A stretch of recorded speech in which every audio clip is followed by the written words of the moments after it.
Chegou a hora do relato mais esperado dessa semana, na verdade dessa quinzena. Esse aqui é um dos melhores relatos do mês. Você vai gostar muito, vai compartilhar porque tá muito bom mesmo, mas precisa prestar atenção. Ouve com carinho e fica comigo nessa madrugada porque aqui o horror vai rolar e vai rolar direto. Meu nome é Luciano Milici, bem-vindos a Sete Além. Sete Além. Sete Além. Aqui é a sua casa.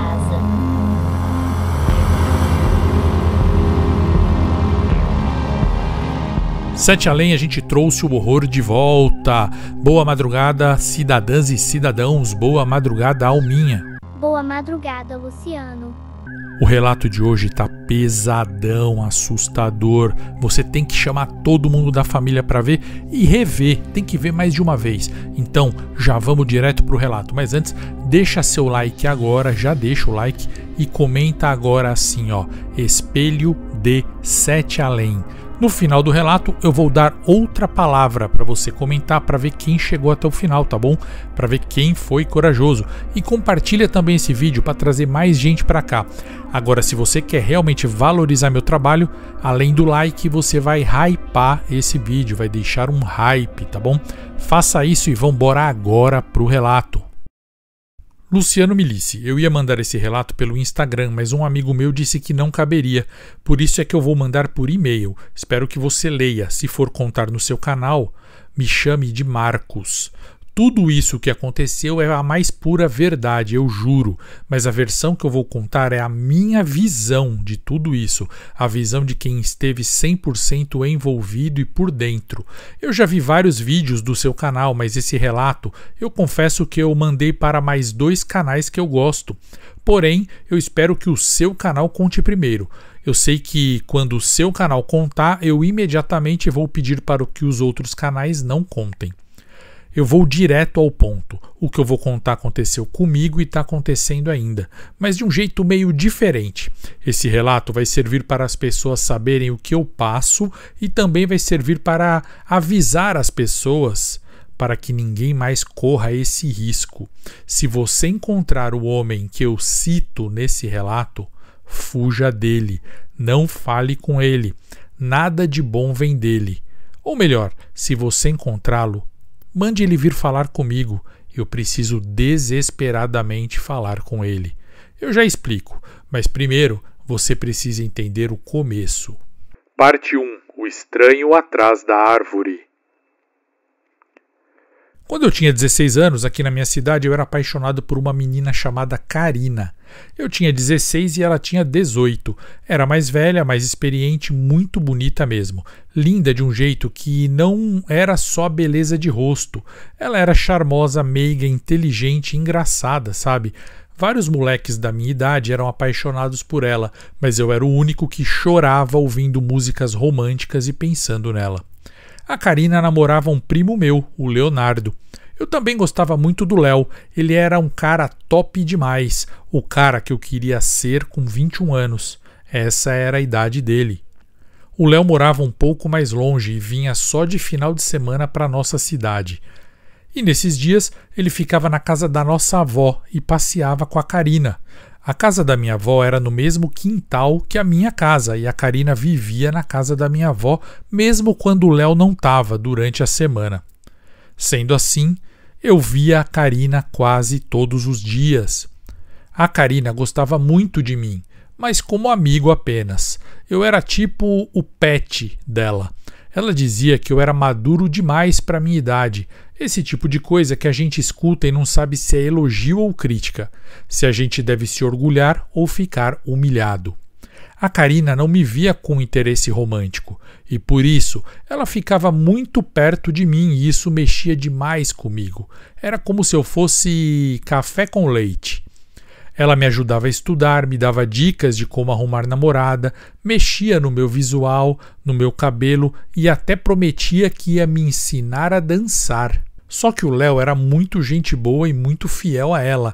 Ele nem olhava para nenhuma mulher e ela também não olhava para nenhum outro cara. Ela era muito fiel também. Só pensava no Léo. E eu adorava o perfume dela, Luciano. O engraçado é que ela me provocava como se fosse a minha irmã, tipo querendo lutar comigo, brincar de lutinha, sabe? E eu lutava. A minha avó achava aquilo tudo muito estranho, porque ela percebia que eu gostava da Karina. Então, às vezes, minha avó me dizia assim: Marquinho, Marquinho, você tá com a cabeça virada e eu sei que você tem um lado seu que é muito escuro. Você precisa se limpar disso. A minha avó era benzedeira e ela enxergava coisas que ninguém mais via. Eu não sabia o que significava eu ter um lado escuro. Para mim era coisa de Star Wars. Um dia eu bebi escondido e cheguei até a ficar bêbado. Aí eu disfarcei o bafo e pedi para Karina me ensinar a beijar. Ela falou que não podia porque o Léo não gostaria e ela também acha errado. Mas me vendo chateado, ela disse que sim, que ela podia só me dar um selinho bem curtinho. E eu aceitei. Luciano, como pode um selinho besta de meio segundo ser o melhor beijo da sua vida? A Karina vivia elogiando meus ombros e meus braços. Ela dizia que eu estava ficando grande e forte, mas infelizmente não havia maldade da parte dela, só da minha. Mesmo quando a gente estudava juntos e ficávamos horas no sofá, ela chegava a deitar no meu colo e dormir. Eu ficava paralisado. Só que um dia, tudo virou do avesso. Eu pedi para Karina me ensinar a dançar lenta, como ela sempre prometia, tipo uma dança de casal mesmo. Ela disse que só poderia me ensinar na quinta-feira. Na sexta, o Léo chegaria e eles iam para uma festa. E eu menti para Karina que eu ia sair com uma menina. Eu queria mostrar para ela que eu era desejado. Eu falei para ela que não sabia como agir em um encontro, e ela disse que na quinta, além de me ensinar a dançar, ela ia simular um encontro. Agiríamos como se ela fosse a minha parceira, a menina do encontro, para ela ir me dando uns toques. Cara, eu acho que desta vez eu ia me declarar a ela de vez. Sei lá, não sei o que passou na minha cabeça, mas era a minha oportunidade. Eu sei que eu me preparei bonitão para quinta. Minha avó ficava na oficina de costura dela e a gente ia brincar de simular o encontro na sala. Infelizmente, o Léo, naquela semana, chegou um dia antes. Ela ficou toda feliz com a chegada dele e me prometeu que nós treinaríamos esse encontro na outra semana somente. O Léo, inocente das minhas intenções e até meio idiota, disse que ia me ajudar nessa simulação, olha só. Bom, eu passei a quinta-feira sozinho, chorando e bebendo de novo, com apenas 16 anos. Eu fui para o bosque para ficar sozinho no começo da noite. Ninguém ligava e eu podia gritar, beber e chorar. Nessa noite eu pensei que era a bebedeira, mas eu estava lá, sentado na base de uma árvore enchendo a lata, quando eu vi, do meio do mato, duas luzes vindo na minha direção. Caramba, Luciano, eram dois olhos. Eu não consegui me levantar. Eu esperei para ver o que era. Cara, era uma criança. Um menino muito branco que nem mármore, de cabelos castanhos claros penteados para o lado. Ele estava de blusa preta de manga longa e gola alta e usava uma bermuda social cinza. Não se espante se eu te digo que eu consigo me lembrar de todos os detalhes desse relato e de muitas coisas da minha vida. A minha memória é absurdamente boa. O menino veio até mim e falou assim: ele se interessou pelo seu caso. Amanhã volta aqui que ele vai resolver o seu problema. A voz do menino era fina e doce, mas a cara dele era malvada. Não era um menino de 8 anos. Só parecia. Eu senti que ele era uma coisa muito mais velha até que o Brasil, uma coisa muito ruim e muito feia. Quando esse moleque esquisito foi embora, andando, eu consegui me levantar e corri para casa. Tentei rezar, mas eu não acreditava em Deus na época. Passei a sexta-feira inteira pensando naquela criança horrível e no que ela disse. Será que isso aí é um pacto com o diabo? Bom, deixei quieto. Não ia voltar lá, porém, mudei de ideia quando eu vi a Karina com o Léo. Ela estava linda, de vestido amarelo e cabelo preso em um rabo de cavalo. Ela estava muito feliz. Os dois estavam. Eles passearam de moto e se divertiram muito. Karina disse para minha avó e eu escutei. Ela falou que ela ia mudar com o Léo para a cidade dele, porque eles tinham planejado ficar juntos. Ele tinha arrumado um emprego muito melhor.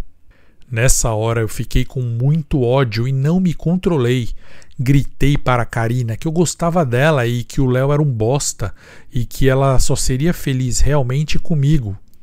Ela chorou e eu também. A minha avó foi costurar. Nessa hora eu decidi fazer o tal pacto com o diabo para ficar com a Karina. Óbvio, naquela noite fui para o mesmo bosque, na mesma árvore. Eu tinha largado no dia anterior 3 latinhas de cervejas lá, porém essas latinhas tinham sumido, o que era muito bizarro. No lugar estava uma garrafinha pequena de vidro com uísque. Eu juro, é uma marca de uísque diferentona, uma marca muito chique mesmo. Até hoje eu não tenho grana para comprar uma garrafa grande dessa marca, para você ter uma ideia, Luciano. Bom, eu me sentei no pé da árvore e dei um gole desse uísque. Desceu queimando, mas foi a melhor bebida que eu já bebi. Nessa hora, escutei uma voz vinda de trás da árvore que eu estava encostado. A voz de um homem mais velho, uma voz calma, aveludada e muito bem colocada. O perfume que veio desse homem que estava atrás da árvore exalava elegância, exclusividade, sucesso e passado. Ele falou assim: "Você tem muita escuridão aí também, Marcos. Foi isso que eu vi e isso que me interessou muito." Eu levei um baita susto. Ele sabia meu nome, eu me levantei. Nessa hora ele falou assim: "Nem pense em dar a volta para me ver. Eu decido quando você pode me ver. Fique aí." E eu fiquei. Aquele homem tinha algum tipo de autoridade. E ele falou assim: "O que você deseja?" Eu perguntei: "Você é o diabo mesmo ou isso é um trote?" Ele falou: "Fale o que você quer. Peça só uma coisa. Eu não sou o diabo e nem tenho paciência." Eu pensei. Se ele não era o diabo, eu não ia ter que dar nada em troca, então eu raciocinei. Se eu pedir para a Karina gostar de mim, talvez ela ainda assim vá embora com o Léo do mesmo jeito. Se eu pedir para ela parar de gostar do Léo, ela pode começar a gostar de outro cara.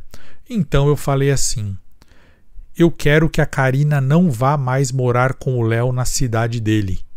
Na minha visão, se ela não fosse viajar com o Léo, eles brigariam e eu a consolaria. Nessa hora, o estranho atrás da árvore falou: "Excelente, Marcos. Eu não esperava um pedido melhor vindo de uma pessoa como você. Agora, termine a garrafa porque essa reunião também terminou. Nossa próxima conversa já está acontecendo em alguns anos para frente e você já está bem mais velho." Eu não entendi nada. O cheiro bom do perfume foi embora e eu senti que eu estava sozinho. Até o bosque ficou mais agradável depois daquela conversa ter terminado. Eu bebi a garrafinha toda, joguei para o lado e dormi. Eu acordei de manhã, eu estava com o corpo doendo. Corri para minha casa e a cidade estava um fuzuê gigante. Meus pais nem ligaram de eu não ter dormido em casa, às vezes acontecia. Tava todo mundo chocado. A notícia era que o jovem Leonardo, de 21 anos, pegou a também jovem Karina, de 18 anos, para irem a uma festa na outra cidade. Eles foram de moto e, em uma curva mal feita por causa da velocidade do chão molhado, o casal sofreu um acidente. Leonardo caiu e quebrou as pernas e os braços. Karina, porém, voou longe. Segundo o laudo, ela bateu com o rosto num galho grosso de eucalipto, arrebentou a mandíbula, perdeu um olho e teve traumatismo craniano. Ela ainda respirava quando o resgate chegou. Ela não desmaiava de jeito nenhum, ela urrava de dor. Morreu no caminho depois de muito sofrimento. Eu fiquei mal, de verdade. Não é aquele luto de adolescente, foi um tipo de dor física. Eu vomitava do nada. Eu ouvia a voz dela, eu me trancava no banheiro só para olhar para o espelho e imaginar como teria sido se ela tivesse me escolhido. Eu queria morrer junto. Será que tinha alguma relação com o meu desejo para o homem atrás da árvore? Mas o que vem agora é bem pior. E é isso que você vai querer ouvir. Parte 2. O espelho. Vivi toda a minha vida achando que aquela história de estranho atrás da árvore era uma merda da minha cabeça. Eu não tinha esse poder. O fato é que algo manchou a minha alma. Do nada, a minha avó parou de falar comigo. Ela sentia que eu tinha culpa, ou ela sabia que eu tinha culpa. Um dia, a minha avó me falou assim: a Karina era luz e o Léo também. Sua escuridão puxou toda a luz deles. Mas você continua escuro. A sua escuridão continua muito profunda. Agora a Karina está lá no céu com Jesus e você não pode fazer nada para tirar ela de lá. E o Léo, quando se recuperar, vai ser muito feliz. Ele vai ter outro amor com a bênção da Karina lá no céu e você vai continuar assim, na escuridão. Eu ri e falei assim: credo, vó, tá doida? Eu não sei do que a senhora está falando. E nunca mais falei com a minha avó. 20 anos depois, eu, com 36 anos, tinha ido para o estado de São Paulo. Mudei para a cidade de Osasco e passei a trabalhar com manutenção de máquinas de refrigeração. Vida simples e sem filhos. Eu era fixo em um emprego, mas eu nunca tive sucesso no amor. Eu tinha amigos, mas nenhuma namorada ficava comigo mais de 3 meses.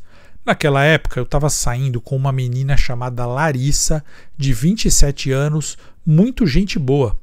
Ela era bem bonita. Eu a conheci porque eu marquei com uma mulher em um aplicativo de relacionamento.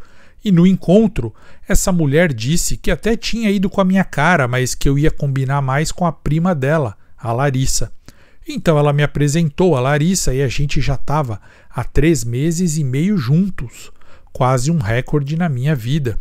Quando eu disse que eu não parava com mulher nenhuma, eu esqueci de dizer aqui que também não namorava com frequência não. Não era uma troca constante de mulher. Eu tinha um relacionamento a cada 1 ano ou 2 anos.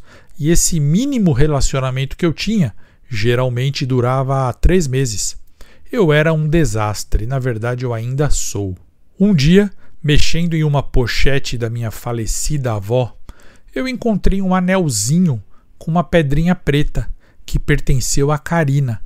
Meu Deus, que saudade! Eu beijei aquele objeto, coloquei na minha carteira e passei a andar com aquilo. Era tão delicado e me lembrava as minhas tardes, quando eu tinha 16 anos e achava que o amor era possível para mim. A verdade é que eu nunca na vida superei a Karina, viva ou morta. Nunca houve um dia em que eu não pensasse nela. Eu fui ao enterro dela e depois visitei o túmulo todas as semanas. Eu sonhei com ela várias vezes, imaginei como seria a nossa vida. Às vezes me pegava pensando: nossa, vou contar isso pra Karina, o que ela vai achar? Então eu me lembrava que eu nunca mais falaria com ela, nunca mais eu a veria, aquele rosto, aquele cabelo, jamais. Eu chorava só de sentir um perfume que fosse parecido com o dela, em algum lugar ou em alguma pessoa. Foi difícil, mas acho que eu morri com ela naquele acidente. Numa sexta-feira, combinei com a minha namorada Larissa de que a gente iria sair. Íamos jantar em algum lugar bacanão. Eu estava tentando agradar e manter a relação. Escolhi um lugar bom e separei o dinheiro. Me arrumei bem, lavei meu carro, peguei a Larissa no trabalho e fomos ao restaurante. Ela ficou impressionada e eu falei para ela escolher o que ela quisesse no cardápio e até a sobremesa. Ela ficou muito feliz. Então, ela disse que ia ao banheiro e se levantou. Eu fiquei esperando, pensando em qual motel eu ia levá-la. Essa transmissão foi invadida. Você precisa se tornar membro e ajudar a espalhar a palavra. Entra agora no Apoia-se e aproveite os benefícios. Deixe seu like agora neste vídeo. Se inscreva no canal e ative as notificações. Aproveite também para me seguir nas outras redes no @oficial 7além. Eu estou de olho em você. Nisso, depois de 20 anos, eu senti novamente aquele perfume incrivelmente bom. Nem deu tempo de eu pensar. E aquele homem se sentou na cadeira da Larissa, que estava no banheiro. Olha, era um cara realmente bonito, viu? Um cara boa pinta demais. Cara de homem que domina em todos os aspectos, que não tem dúvidas e nunca tá errado. Ele estava muito bem vestido, coisa de filme mesmo. Até a barba dele era top. Ele parecia ser muito rico. Eu comecei a tremer. Eu queria dizer que aquele lugar estava ocupado, que a Larissa já ia voltar do banheiro. Mas ele falou antes. E tudo o que eu vou falar sobre o nosso diálogo rolou mesmo, de verdade. Nada que eu vou falar aqui foi inventado por mim. A nossa conversa foi assim mesmo, mas claro, eu posso estar escrevendo de maneira errada, mas as informações são essas sem tirar e nem pôr. Ele disse assim: então, Marcos, você acha mesmo que está bem vestido? Olha a sua roupa, é barata, nada combina, tudo improvisado, velho, gasto e no tamanho errado. Eu ia perguntar quem era ele, mas eu já sabia que ele era o estranho da árvore.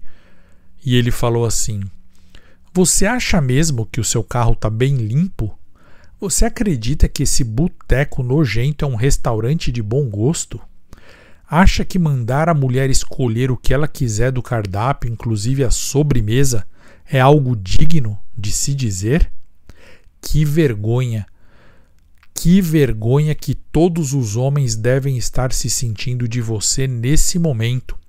Os seres humanos e não humanos, os vivos e os mortos, Marcos. Você é um fracasso, mas a sua escuridão ainda é grande e eu gosto disso. Eu olhei para a porta do banheiro. Eu ia dizer que a Larissa estava chegando, mas ele falou antes. Ele disse assim: calma, ela está sentadinha no vaso e está preocupada se ela se depilou direito. Antes de ela chegar, eu já terei saído daqui. Nesse momento, eu estou aqui com você, mas eu também estou atrás daquela árvore ouvindo aquele moleque chorão de 16 anos fazer a pior escolha da vida dele há 20 anos atrás para você. Mas para mim é neste momento. E eu tive a certeza de que aquele cara era real e que ele não era humano e que ele era o mesmo cara de 20 anos atrás. Ele não ficava velho, a voz dele era linda, o perfume dele era impecável. O que era ele? E eu perguntei: você veio fazer outro pacto? Ele respondeu: calma, nós nunca fizemos nenhum pacto. Eu jamais faria um contrato com você. E eu não sou um gênio da lâmpada, nada disso, que realiza desejos. Eu só estou aqui, nesse lugar nojento, porque eu sou o sócio desse bar e também porque o seu pedido ainda não terminou de acontecer. Você começou a pedir há 20 anos e está até agora no meio do pedido. Só não percebeu ainda. Por isso, eu vou te dar um presente. Então ele tirou da parte interna daquele terno chique e fino dele um paninho preto que parecia veludo, sei lá. Esse pano estava em volta de um pequeno espelhinho redondo. Um espelhinho preto com ornamento prateado em volta, muito bonito e assustador ao mesmo tempo. Ele me deu e falou assim: é só para você pegar e guardar. Não tenta vender, que ninguém daria nada por esse objeto, porque ninguém nesse mundo sabe avaliar o valor desse objeto. Só para você ter uma ideia, esse espelho é mais antigo que o Vaticano, só que parece um objeto de feirinha de artesanato. Toma, pega para você e guarda. Eu não toquei naquilo até ele me olhar com cara de bravo. Aí eu peguei e guardei na hora no bolso. O engraçado é que eu estava com tanto medo que eu não perguntei nada. Eu não perguntei o que era para eu fazer com aquele espelhinho. E ele falou assim: nesse momento, muita gente está conhecendo a sua história, Marcos. E eu estou vendo cada uma dessas pessoas ouvindo a sua história ser contada. Na casa delas, no trabalho delas, algumas no carro. E elas têm idades e identidades variadas. Nem todas acreditam nessa sua história. Algumas acham que você inventou e outras acham que quem está contando essa história foi que inventou. Porém, muitas e muitas pessoas acreditam em mim e cada vez mais estão me conhecendo. Elas acreditam nas minhas palavras e também nesse seu relato. Um brinde a elas. Eu as admiro. Eu conheci e visitei muitas dessas pessoas na vida real e em sonhos. E eu continuo visitando. São pessoas impressionantes e interessantes, Marcos, diferentes de você. Eu só estava ouvindo tudo aquilo. Ele era um ser sobrenatural, uma visão. Nisso, uma mulher passou perto da nossa mesa. Eu acho que era uma cliente, uma pessoa simples. E ela perguntou: como está seu Urias? E o homem respondeu para ela educadamente e até com certo carinho: eu estou bem, Marta. Não esquece o que eu te disse. Não acredita no que os médicos falaram. Nesse ano ainda ele vai estar curado. A mulher ficou emocionada e respondeu: amém, seu Urias, amém. E se afastou, me olhando. Então o nome desse homem era Urias ou Orli, sei lá se eu ouvi direito. Não entendi bem. Ele respirou fundo e falou assim: vou embora agora. Assim como a Marta, você nunca mais vai me ver ou saber de mim. A diferença é que para Marta eu sou uma coisa e para você eu sou o oposto. Até mais, Marcos. Eu balancei a cabeça nervoso, concordando. Era como se eu tivesse diante do Pelé, sei lá. E ele se levantou e falou assim: nesse minuto, a Larissa está lavando o rosto e olhando os dentes no espelho. Eu vou embora. Ela não vai nem me ver sair, mas vai perceber que eu estive aqui. Marcos, me diz uma coisa. O que você fez com aquela garrafinha pequena de uísque que eu deixei perto da árvore para você naquela sexta-feira? Jogou fora? Eu balancei ainda mais a cabeça concordando. Eu tinha jogado fora há 20 anos atrás aquela garrafinha. E aí ele pareceu chateado e disse assim: droga, que pena. Não dá para eu voltar para pegar porque a nossa conversa naquela época já acabou para mim também. Senão eu apanharia aquela garrafa. Você sabia que quem achar aquela garrafinha, se beber chá dentro dela, vai ganhar na loteria? Então, o tal Urias saiu pela porta e, nesse segundo, Larissa saiu do banheiro e veio.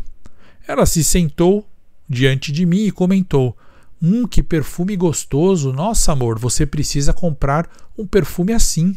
Após o jantar, a gente foi para um motel na Marginal, desses com quarto temático. Eu já tinha ido com outras namoradas no passado, mas naquele dia, ou melhor, naquela noite, algo diferente aconteceu. A Larissa entrou no banheiro. Eu peguei o espelho pequenininho no bolso e olhei. Era um espelho preto e se eu olhasse bem, dava para ver o meu reflexo nele. E atrás de mim, no reflexo, parecia que tinha uma fumaça preta se mexendo. Era o reflexo de um lugar escuro, não sei. Talvez fosse só impressão. Coloquei o espelhinho na cômoda e olhei o cardápio do motel para pedir algo e impressionar ainda mais a Larissa. Ou será que eu estava sendo brega? Coloquei o cardápio de lado e peguei a minha carteira para ver se tinha dinheiro vivo ou se eu deveria usar o cartão.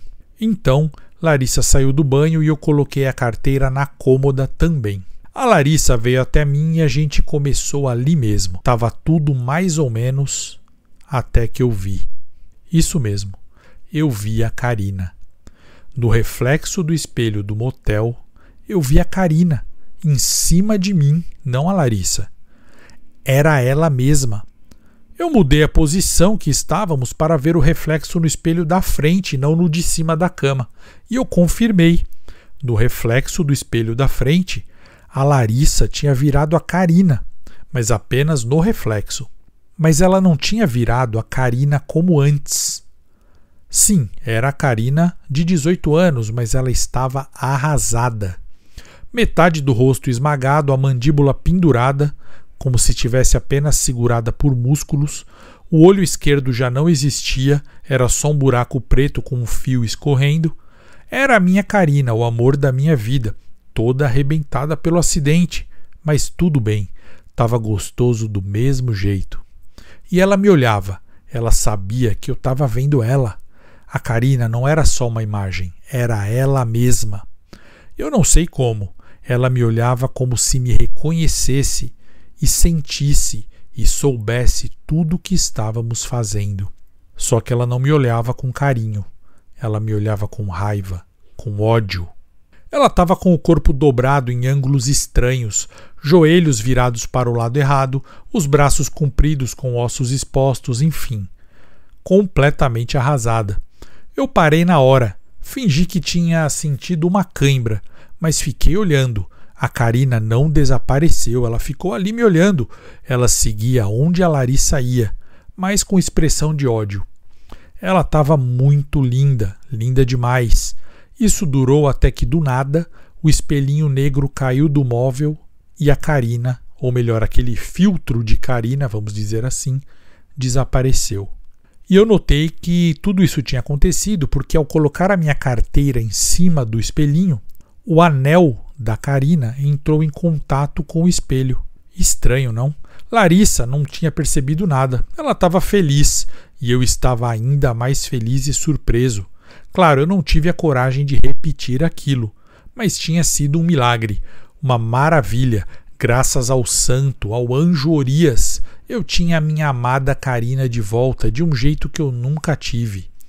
Eu precisei repetir o processo para testar e, mais que tudo, eu precisava fazer com Karina o que eu nunca tinha feito na vida. No dia seguinte, contratei uma mulher e levei para o motel durante a tarde. Levei o espelho e o anel. Coloquei o espelho numa cômoda e o anel de Karina em cima. Testei e deu certo. Era só colocar o anel em cima do espelho em algum lugar do quarto e todos os espelhos do quarto de motel refletiriam a imagem de Karina na mulher que eu estava. E eu sentia que eu estava com Karina, até o cheiro dela estava comigo, Luciano. Eu juro por Deus do céu. Viciei e repeti várias vezes, e eu pude satisfazer meu desejo de ter a minha Karina. O meu eu de 16 anos vibrava pelo amor adolescente. Eu dizia, te amo, você é o amor da minha vida. As mulheres com quem eu saía secretamente, e até a minha própria namorada, Larissa, ficavam espantadas. Larissa adorava, pois achava que eu dizia aquilo para ela, mas na verdade era para a mais bela mulher da existência. Funcionou de novo e de novo e de novo. A Karina aparecia todas as vezes, mas só funcionava se eu usasse os dois objetos e só funcionava em motéis. Em casa não funcionava.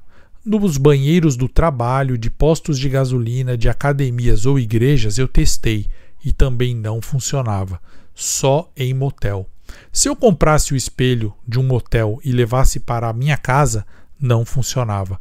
O espelho tinha que estar dentro de um motel. Se eu filmasse ou fotografasse, não aparecia. Era só para mim, na minha mente, no meu tato, no meu olfato e no meu paladar. E com o tempo a minha Karina começou a se mexer mais e parecer que estava com mais raiva de eu tirar ela daquele descanso eterno para fazer aquilo. Eu notei que ela parecia se incomodar com o que eu estava fazendo.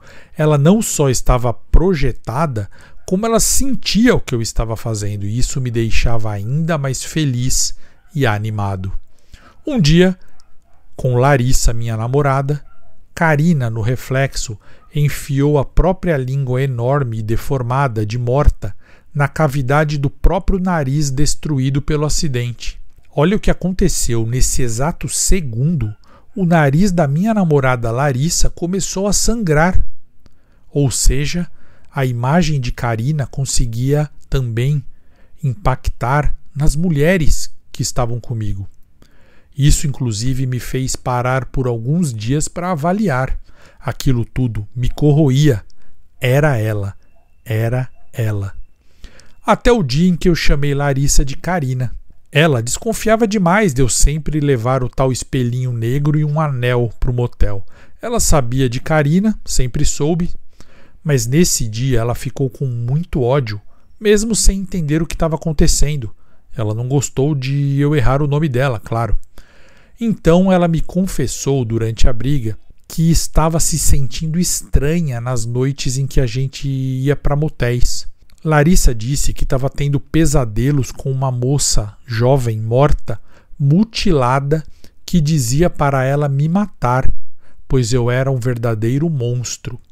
Larissa também disse que um dia viu o espelho se mexer sozinho na cômoda. Eu tentei explicar, mas Larissa, minha namorada, jogou o espelho na parede e ele quebrou em 3 pedaços. Então ela foi embora e eu nunca mais a vi. Foi isso, Luciano, é verdade e eu tenho provas. Eu não ligo para nada, estou tentando montar o espelho novamente. E também estou tentando contato com o tal Urias, mas ao mesmo tempo tenho medo dele aparecer.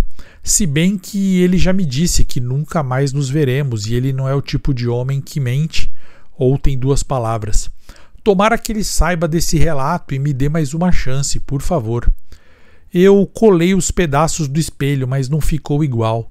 Tentei 2 vezes com 2 garotas diferentes em motéis, mas a Karina, que aparece projetada para mim, aparece com pedaços faltando.